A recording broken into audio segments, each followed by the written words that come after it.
So I want to do a video just addressing, what's wrong. If you haven't seen my videos before, I generally do a lot of videos on my takes on video games, TV shows and whatnot. And recently I've been basically doing a lot of content on the Rings of Power and why I think it's going to be a garbage fire. Now, a lot of the time people, a lot of people I know, a lot of people I don't know, will go into things thinking, it's going to be a movie, it's going to be fun, it's going to be great to watch. And 9 times out of 10, that's the case, movie productions and TV productions want to entertain. But in recent times, it's become more and more synonymous with trying to promote something to the audience for reasons only they can understand. Because at the end of the day, us as people want to live in an ideal world where there's such a thing as escapism, and that's what we go to movies for and watch TV shows for. Generally, it's that escapism. Some people don't, there's a lot of people that I know that will watch true crime dramas and, soap operas and things like that. I'm more grounded. But a lot of times when you go to the cinema and when you watch anything to do with fiction, it is that. It's meant to be escapist. But it seems like that's been taken and being used as a political stomping ground recently. And it's ludicrous. So, I've got a few articles up here just kind of describing the stomping ground that we have with the entertainment industries nowadays. So, the first one we got here is the She-Hulk. Now, if you haven't heard of the She-Hulk, she's a Marvel character. She did quite well. She had a really good run within the Marvel comic book series. And so now it seems like she's being put into the Marvel Cinematic Universe. The funny thing is, with She-Hulk, the TV show that Disney is promoting, is that they've made her basically better at everything than Bruce, and it comes off as just strange. That's the first thing that it comes off as. So this is a trailer. So yeah, it seems like she's better at everything with it, and it's like that's the whole trailer, that's the whole clip and things like that. Everything is that she is better at it than he is, and he had to work to get to that skill. But it seems like it doesn't matter. She's a woman. She can do it 10 times better. And again, you can go into it thinking it's going to be fun. It's going to be, about these green people, but no, you can tell from the offset, if you have that in your mind, that they're kind of promoting that she's a woman, so therefore equals better than male Hulk. You're gonna be you're gonna feel funny watching it. So that's the first article that I've got here. Second article is to do with, again, I've talked about this a lot, Rings of Power. Now, everything to do with the Rings of Power is about what's said here. This is an article from Bound into Comics, stating Lord of the Rings of Power actress says her character is an activist. Credits Prime Video writers for giving female characters agency. Again, messaging. Political messaging in a fictional world. I like female protagonists as much as many people, if they're written really well. I could list a handful of female protagonists that I would love to see more and more of. You've got Wonder Woman. Gal Gadot makes that character fantastic. Helen Ripley from the Alien series. People love that character as an iconic character. You have Lara Croft from video games. People love that character. So it's not like we don't have a female character with agency. the thing is with Lord of the Rings is that that's not a driving point, but it seems like it is a driving point for the writers of this series. And again, having that in your mind, and with the other things that have been said within the Rings of Power, it just dilutes what people are going into this TV show for, and that's entertainment. Entertain me. You're actors.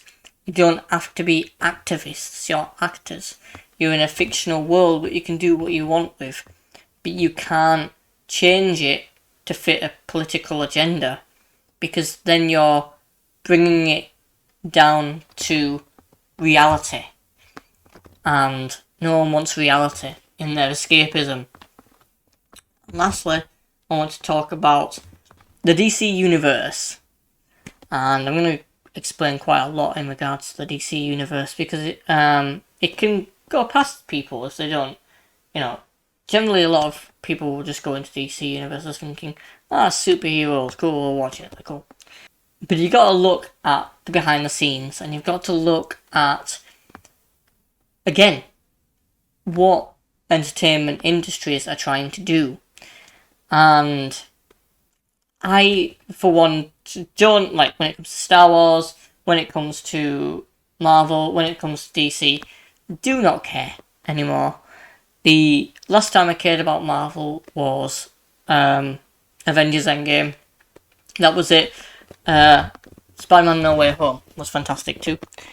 And yeah, other than that, not a bother.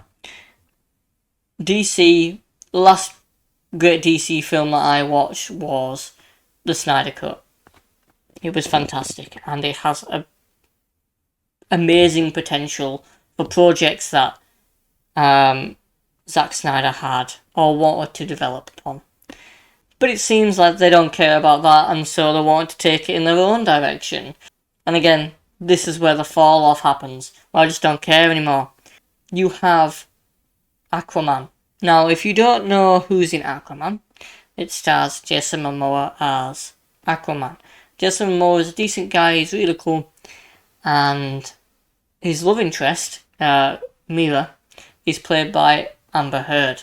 Now, if you haven't heard about Amber Heard, she's not a very nice person. She's been through a few things with being basically a liar and destroying a famous person's career, that being Johnny Depp. And people don't really want to see her. They're scorned by her and don't really want to see her in things at this moment in time until she's probably proven herself to in some way, shape or form. But again, there's Aquaman 2 coming out, and people are very, very cautious about it. And so they should be. Recently, there was a picture with Jason Momoa and Ben Affleck saying that Batman is going to be in Aquaman 2. Now, everyone knows about Amber Heard and Johnny Depp and the case and people not liking her. How much of that is a publicity stunt to kind of go, Aquaman 2 is still going to be good because we've got Batman in it now.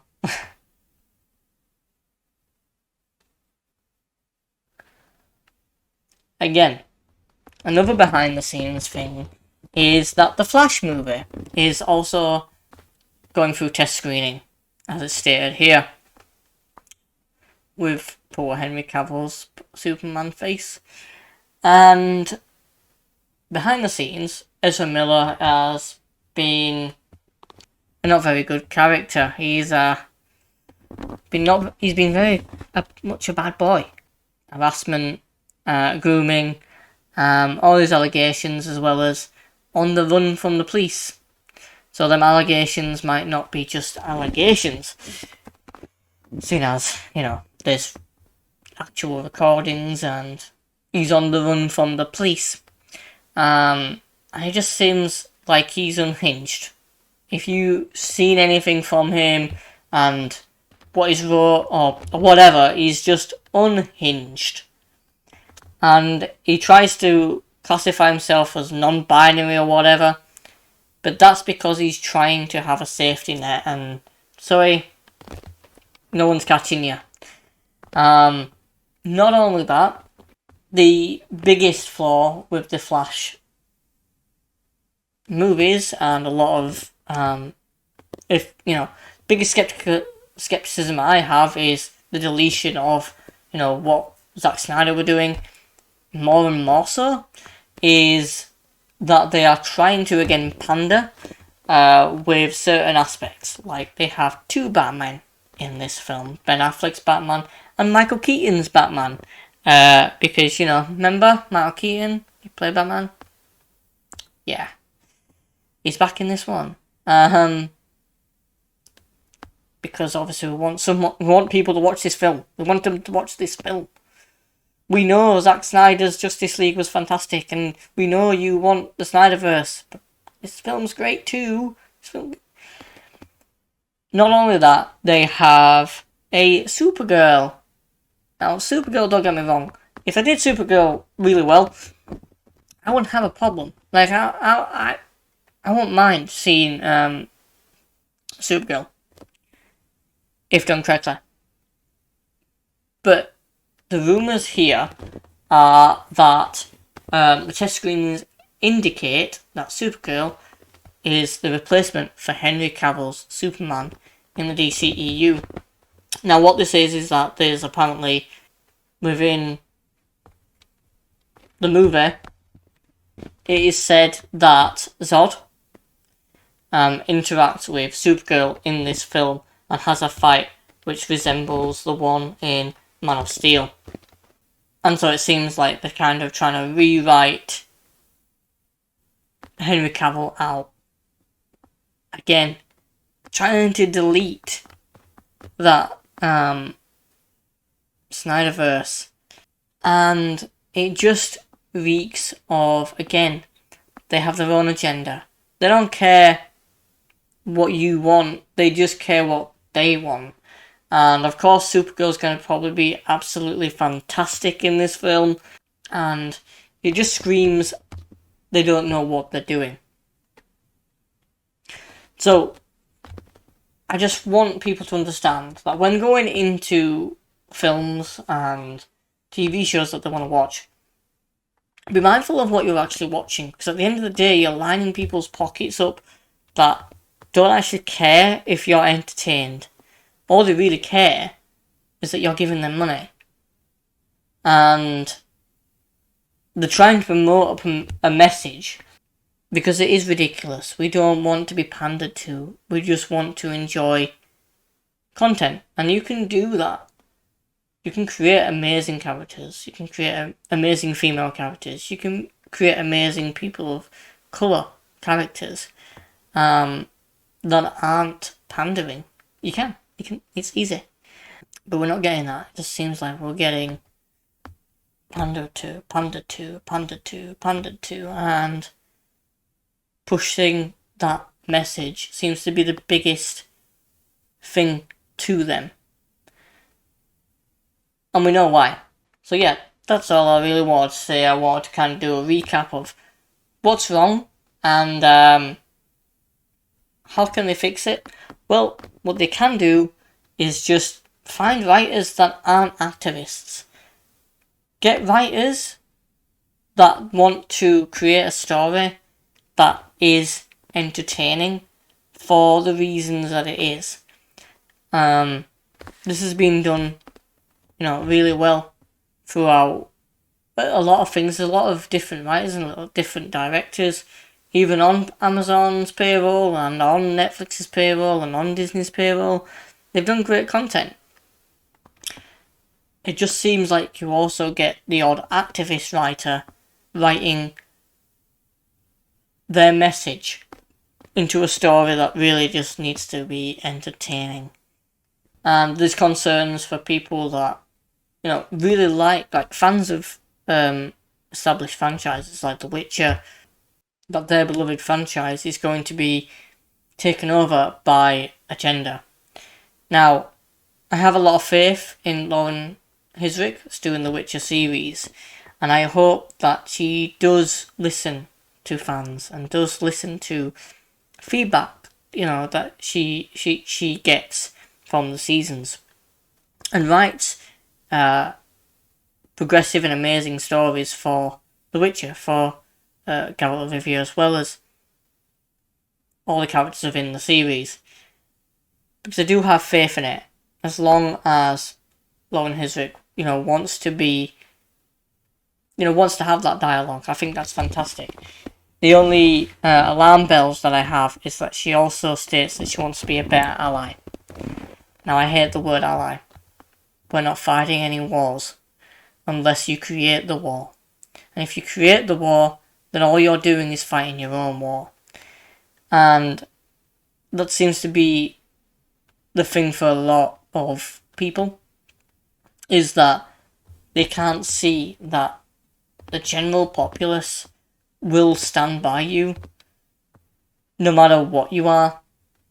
It's just the people that you shouldn't really pay any attention to, because they're doing it for attention, that are getting you to that point where you have to fight a fictional war. We're a bit off on a tangent there, but what I'm trying to say is, I hope that they don't destroy and deconstruct a fantastic franchise for the message. And I hope that they still make a fantastic story and expand on the characters that they have.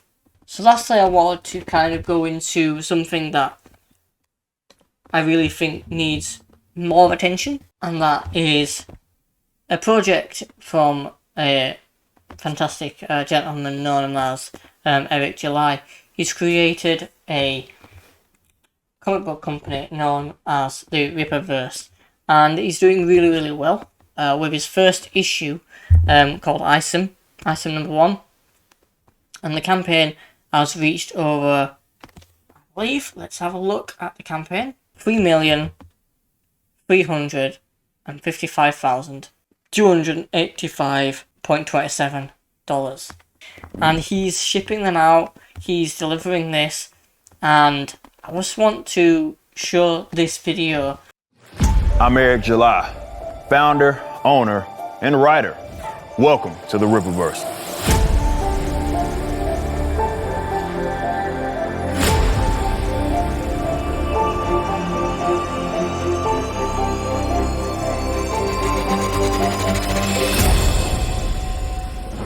The Rippaverse is the result of a comic book lifer that wanted to be a part of the solution instead of always griping about the problem. Now, don't get me wrong, this was always a part of my aspirations. However, the current climate certainly sped things up. You've watched some of your favorite comic book characters be bastardized to the point to where they're completely unrecognizable. They're just used as career stepping stones for a lot of writers that don't care about the lore. Some even despise their fans. Those are people that just want to tell stories that represent their social political views, even if they don't make sense for the characters that they're writing. And of course, these mega corporations that control these properties don't exactly make it easy for you to get in and understand what's canon. So maybe it's time for something new.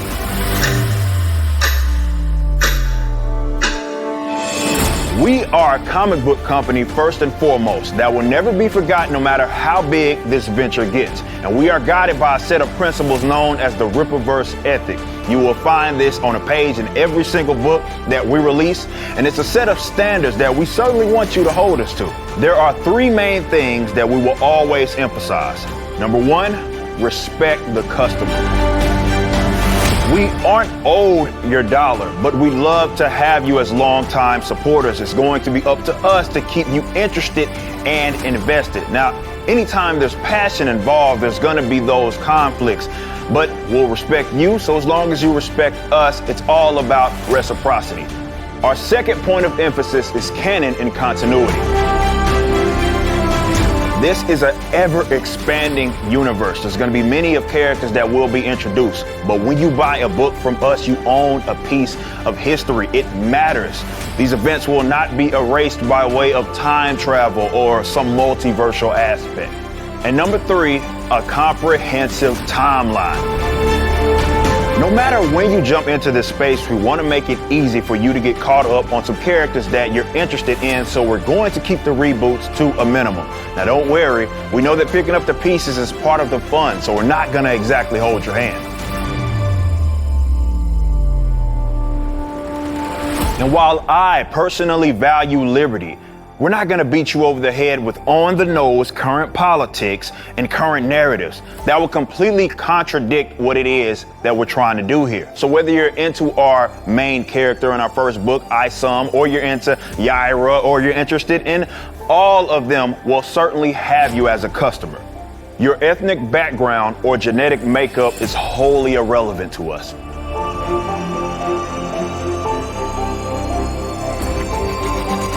Now, previously being part of comic book fandoms myself, I understand the importance of them.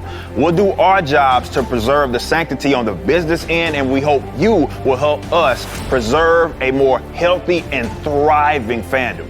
If we manage to do that, we're going to be very competitive in this market, and we're going to make our mark on this industry. We're not going to be perfect. Errors will be made, but we won't let that stop us from being great.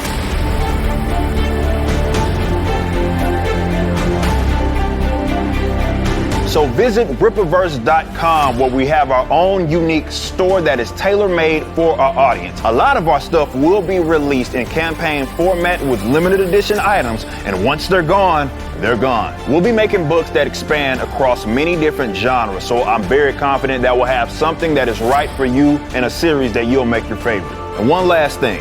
I started this company with no external investors, and that's something that I like to remain true. Sure, we want to expand in many different avenues, video games, animation, maybe even live action movies, but not if it means selling off assets. We only answer to the customer. We don't want to make the same mistake as the other guys.